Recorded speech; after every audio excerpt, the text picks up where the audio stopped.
And good morning and welcome to the Victor Wero Whitewater Park, home for the 2021 Oceania Canoe Slalom Championships.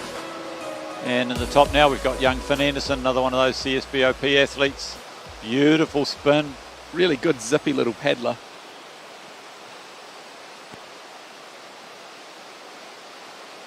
Nicely into up 7. He'll be looking to create a bit more space as he's on the crossbar there to turn the boat back. Gripping, see, he lost his balance a little bit there and caught an edge, so the boat couldn't turn so freely. But he's really done well to come back from that. He has. He's doing very, very well on the top part of the course. Knows to get his boat on the right angles and to do the right thing, and he's going to use this beautifully into here. Oh, that's a shame. Through 11, he just completely missed that hole, and you see it didn't even unsettle the boat or anything. That's the line we want to see more athletes taking henceforth.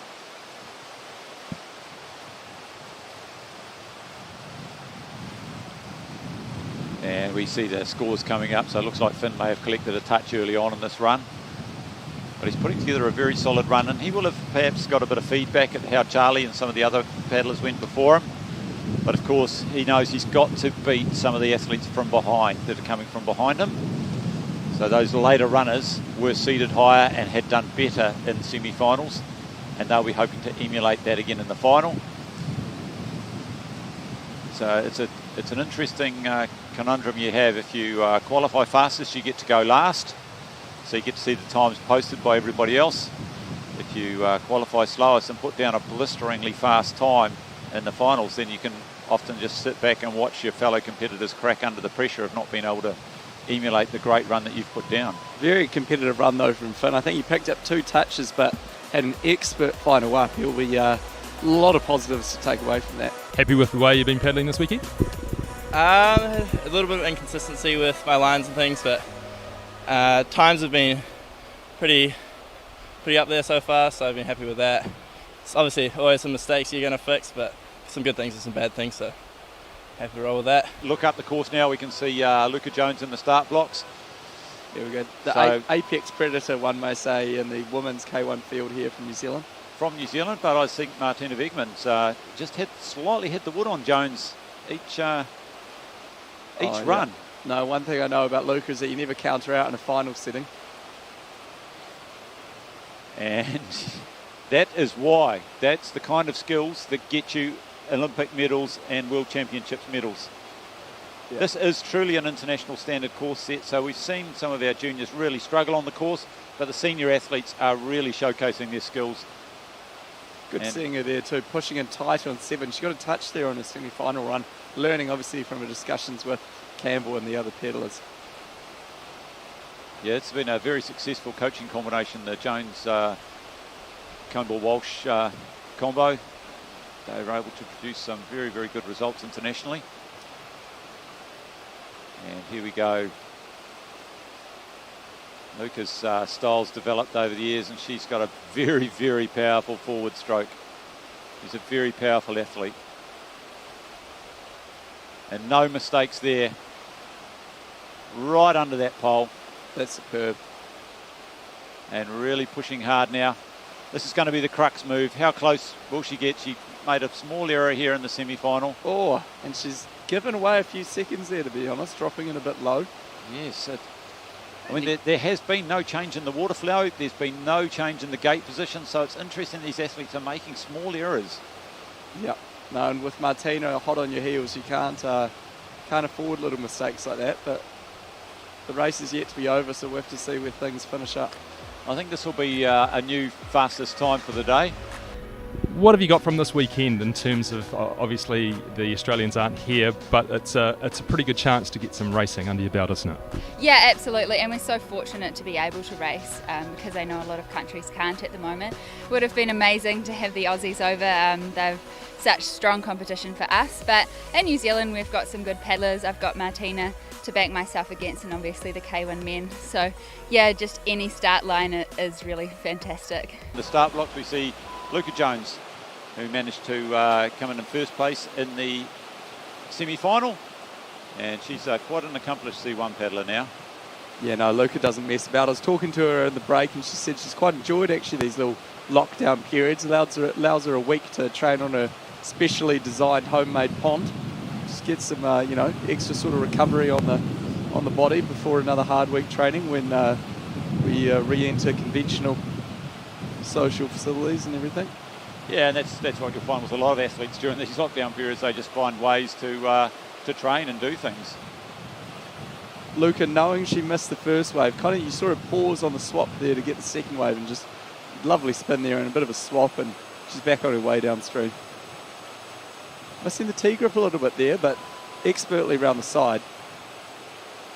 She'll come into this upstream using the wave to come in. She'll come out, pushes across into the other upstream, pushes off the wall. She's obviously got a plan. So a great switch of the blade there, going to the favoured downstream side. Yeah. And paddlers, when they're paddling on the downstream side, generally are a little bit more stable. Yeah, no, it was great to see Luca pick up C1, a couple of years ago, and she just really shows her prowess with her near immediate success once she entered the category. Yeah, lovely upstream there by Luca. This will be her fourth run of the day. She's done two, the semi-final and the final in the women's K1, which she managed to win. Great and now jump she's done a great jump there. That saved her a bit of time that she may have lost earlier in the course. And we're looking down now at the scorecard on the side, and it looks like Luca may have incurred a 50-second time penalty at gate 8. That will be reviewed. They're always reviewed. Athletes have a small window when they complete their runs to just question any of those judges and judgments. And she's coming through now. Here we go. The man of the moment, Callum Gilbert, looking to go to Tokyo and race for New Zealand in Tokyo. He's quick out of there.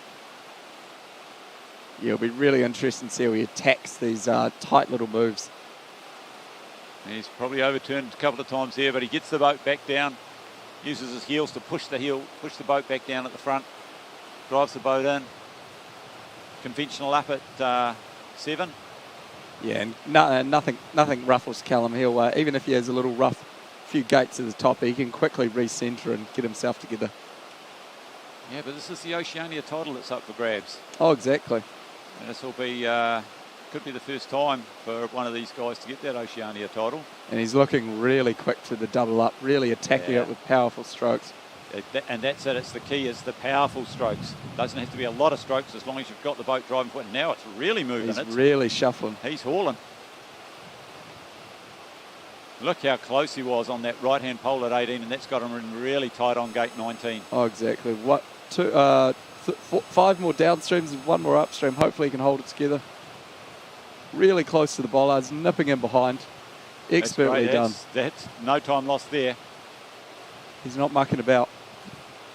Oh, he lost a little bit. The wave, you could see the wave surfed him, held him. Didn't lose much, but look how hard he's paddling. He really wants this. He is pushing hard. I think we'll see a new race leader. Wow, look at that, a 95.28. Here with Callum Gilbert, provisionally the Oceania K1 champion. Callum, tell us how that run went for you. Yeah, well, it wasn't what I was looking for, but I think that was the name of the game in this final. But happy to come out on top, but certainly not the best run I've ever done. What were some of the sticking points on that run for you? I think the course was just relentless, top to bottom it was hard work. You really had to be on it and nailing the moves, which I really battled with today. So happy I didn't have a full blow up, but definitely left something to be desired out there. Does that give you satisfaction that you can make a few mistakes out there and still perform, that consistency, get that through your run? Yeah, definitely. I think that's cool. The mistakes are coming, but the times aren't getting hurt too much. But I think it also shows that, when it's just New Zealand, we don't have Australians this year or any other internationals, that there's fewer people to sort of make up those gaps when you make mistakes. You maybe get away with a little bit more than you could normally. Yeah, definitely, yeah. It's a real shame they're not here this year, but hopefully we can get some international races later this season. Seeing the likes of George coming through, taking provisionally second, that must be a pretty good sign for the health of the sport in New Zealand. Absolutely. I mean, George's result today I think is fantastic. He's been paddling really well these last few weeks and just showing that he can put it down consistently, so I think he should be really happy as well. Congratulations on the effort, well done. Thanks very much.